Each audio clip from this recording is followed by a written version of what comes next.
Ministro Juventude, Desporto, Arte e Cultura, Nelio Isaac Sarmento, ao encontro com a Confederação Desporto Timor-Leste, nele lidera o presidente CDTL, Macário Sánchez, onde colher com o progresso CDTL. Atividade nerasi que realiza essa lá o encontro MZDA, segunda-feira, loro no Resinida, fulan agosto, tina Rio Rua no Resintolo.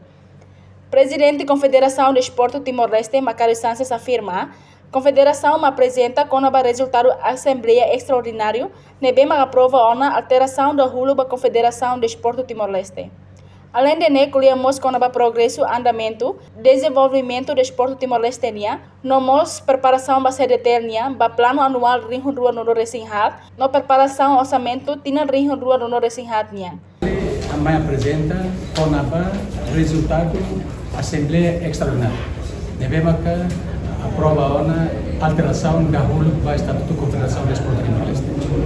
Artigo 4 nebema que aprova e também faz para o senhor ministro para também a par da mudança ainda para a discussão com o plano anual 2024 e o orçamento do ministro Bela e demos também explica para o senhor ministro com o progresso, andamento, desenvolvimento, confederação desporto de Timor-Leste. Desafio sai da maquiona, constramento sai da maquiona, possibilidade sai da maquiona para a dia e daí kami mais informa. A mim mais faz informação com a preparação confederação desporto de Timor-Leste com o plano anual 2024 preparação orçamento. Reportagem Sérgio Araújo, Sabina Santos, Televisão Timor-Post. Janela informação by Emma Hoto. Atau tem informação atual dia Gliu, que tá halua.